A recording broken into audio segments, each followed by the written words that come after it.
constitucional. El artículo 150 de nuestra Constitución Política, en los numerales 11 y 12, establecen el poder originario en el poder legislativo del país. Quiero, como conocimiento para las personas que se encuentran fuera de Colombia, indicarles que el Congreso de la República está conformado por 280 congresistas, los cuales en la Cámara Alta o Senado cuenta con 108 senadores y la Cámara Baja o Cámara de Representantes está 172 representantes. Pero eventualmente el poder tributario también lo ejerce el poder ejecutivo, es decir, el presidente de la República puede tener estas facultades únicamente en estados de excepción. Los estados de excepción son circunstancias de anormalidad que se presentan en el país y que permiten que el gobierno asuma las facultades propias para conjurar dichos estados. Nuestra Constitución establece 3 estados de excepción, que son guerra exterior, conmoción interior y emergencia económica, social y ecológica. En estos momentos, debido a la pandemia que se está viviendo a nivel mundial, el gobierno desde el año pasado, a través de un estado de emergencia sanitaria, decretó el estado de emergencia económica, social y ecológica. Y por medio de este ha hecho decretos con fuerza de ley que ha permitido la modificación y la creación de algunos tributos que empezarán a regir a partir de la vigencia fiscal de este año 2021. Entonces el gobierno, de forma transitoria, podrá crear bajo estos estados de excepción nuevos tributos o modificar los ya existentes. Ahora bien, bueno, acá les dejo un mapa de nuestro país, indicarles que el país tiene 32 departamentos, 32 entes territoriales. Ahora, en virtud del principio de economía, existe el poder tributario derivado, y este se encuentra en cabeza de las entidades territoriales, que son las asambleas departamentales y los consejos municipales. Estas son instituciones públicas de carácter político y administrativo que gozan de autonomía administrativa y que ejercen un control político a los actos de los gobernadores y alcaldes respectivamente. Acá ustedes pueden observar el mapa del departamento de Boyacá, donde yo me encuentro ubicado, el cual tiene 123 municipios. ¿Qué quiere decir? Que nuestro departamento de Boyacá cuenta con una asamblea departamental y 123 consejos municipales. Como ya lo vimos, es el Congreso quien deberá crear o autorizar la creación de los tributos, pero puede asumir una de 3 alternativas para la determinación de los elementos constitutivos del tributo. Estos son el sujeto activo y pasivo, el hecho generador, la base gravable y la tarifa. La primera es que el Congreso puede señalar todos los elementos del tributo. Y con las siguientes 2 alternativas que voy a explicar es donde se evidencia claramente el poder tributario derivado. ¿Cuáles son estas 2 alternativas? La segunda es que el Congreso fije alguno de los elementos del tributo y permita que las asambleas y consejos señalen los restantes. O tercero, que deje que estas entidades territoriales la fijación de todos los elementos del tributo que el mismo Congreso ha creado.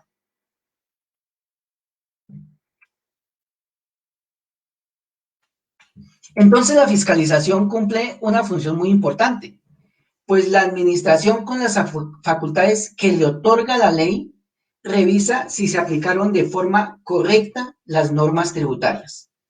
Esta revisión debe hacerse con los límites que otorga el debido proceso que mencioné al principio y el respeto por las garantías del contribuyente.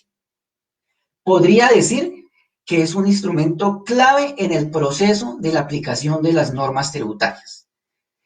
En Colombia, con la adopción de las autoliquidaciones, es el contribuyente quien realiza directamente la declaración y la liquidación sin ninguna participación de los entes fiscalizadores.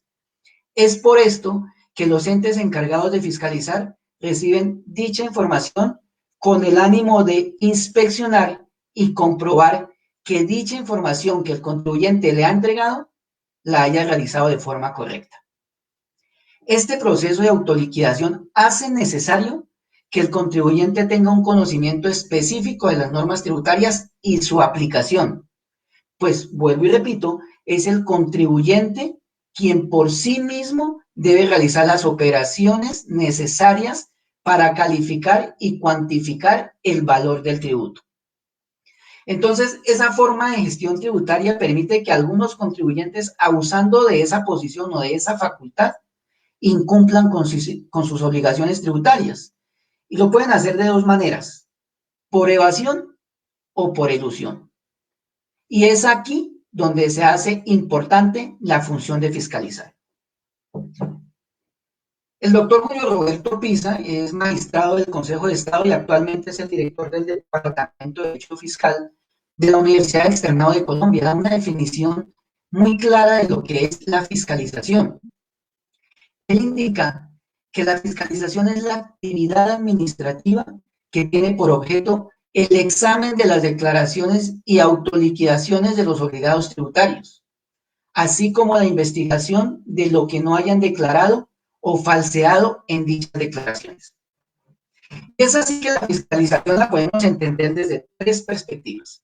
Una perspectiva orgánica, que se refiere al sujeto de administración, es decir, a la autoridad fiscalizadora, que es a quien se le ha encomendado adelantar la tarea de inspeccionar. Otra perspectiva es la perspectiva funcional. Esta se refiere a las actividades que el ordenamiento y la normatividad le permiten realizar a esa administración, a esa autoridad fiscal, para controlar la aplicación de las normas tributarias efectuadas por los obligados, es decir, por los contribuyentes. Y una tercera perspectiva es la perspectiva procedimental. Esta indica las etapas administrativas mediante las cuales la administración realiza la función de fiscalización. Entonces, la fiscalización es una función de la administración de naturaleza inquisitiva. ¿Qué quiere decir esto? Que se requiere investigar detalladamente y está destinada a documentar dichas investigaciones. Todas estas investigaciones las hará valer como prueba en el procedimiento de liquidación del tributo o de la imposición de sanciones. Para poder cumplir esta función, la administración no solo debe adelantar actividades que en principio implican la comprobación de valores, sino que también deben valorar la aplicación de las normas efectuadas por el contribuyente, esto en el caso de la determinación del tributo. Pero también debe establecer si los contribuyentes han incurrido en conductas tipificadas. Estas conductas se encuentran en nuestro estatuto tributario y son catalogadas como infracciones tributarias. Dicha investigación va a determinar, si es el caso, iniciar un proceso administrativo sancionado. Las facultades de la fiscalización se derivan de los principios constitucionales que hablamos al principio de la charla y que le imponen al Estado funciones de recaudo, pero también de hacer cumplir el deber de todo ciudadano de contribuir con el financiamiento de los gastos e inversiones del Estado dentro de dos principios fundamentales, el principio de justicia y el principio de equidad, deber del cual pues ya también habíamos hablado, y tratándose de un procedimiento administrativo, también le son aplicables las reglas del debido proceso y del derecho de defensa, que lo único que se quiere es que se preserven los derechos y las garantías del contribuyente dentro del procedimiento. Ahora bien, si se llegase a presentar violaciones al debido proceso, esto puede ser causal de nulidad. Entonces, la fiscalización se ejerce mediante tres potestades específicas. La primera se dirige a verificar que las declaraciones presentadas por los contribuyentes sean correctas.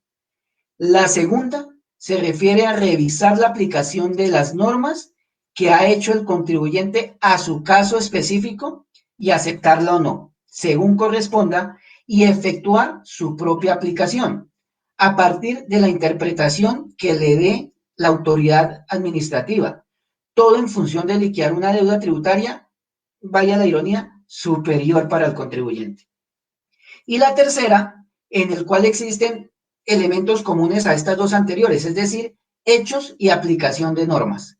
Y se refiere a la facultad para determinar que el contribuyente efectivamente ha incurrido en una infracción tributaria y por consiguiente, pues propone y aplica una sanción.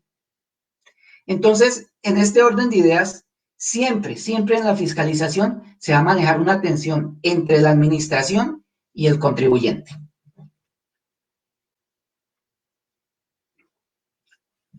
El artículo 189 de nuestra Constitución establece en su numeral 20 que le corresponde al presidente de la República velar por la estricta recaudación y administración de las rentas y caudales públicos y decretar su inversión de acuerdo con las leyes, es decir, que el recaudo, la fiscalización, la liquidación, la determinación y la discusión de los tributos está a nivel nacional en cabeza del presidente de la República.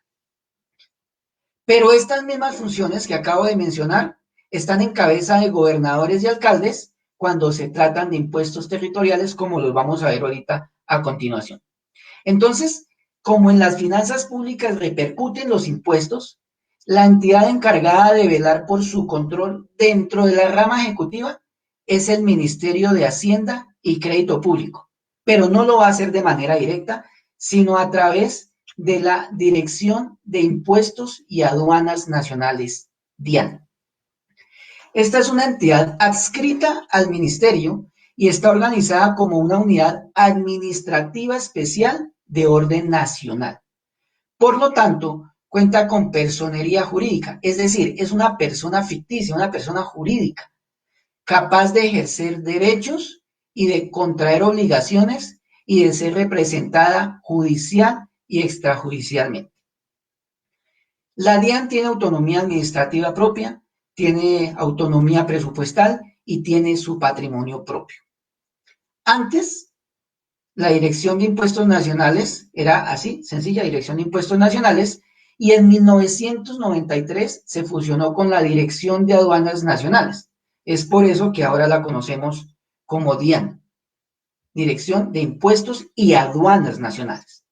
Tiene jurisdicción en todo el territorio nacional y su domicilio principal es la ciudad de Bogotá.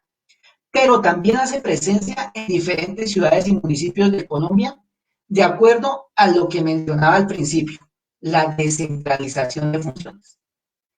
En esa orden de ideas, entonces, la DIAN cuenta con 30 direcciones seccionales de impuestos y aduanas, 6 direcciones seccionales de aduanas, 7 direcciones seccionales de impuestos que normalmente se localizan en las principales ciudades del país y 7 direcciones seccionales delegadas de impuestos y aduanas.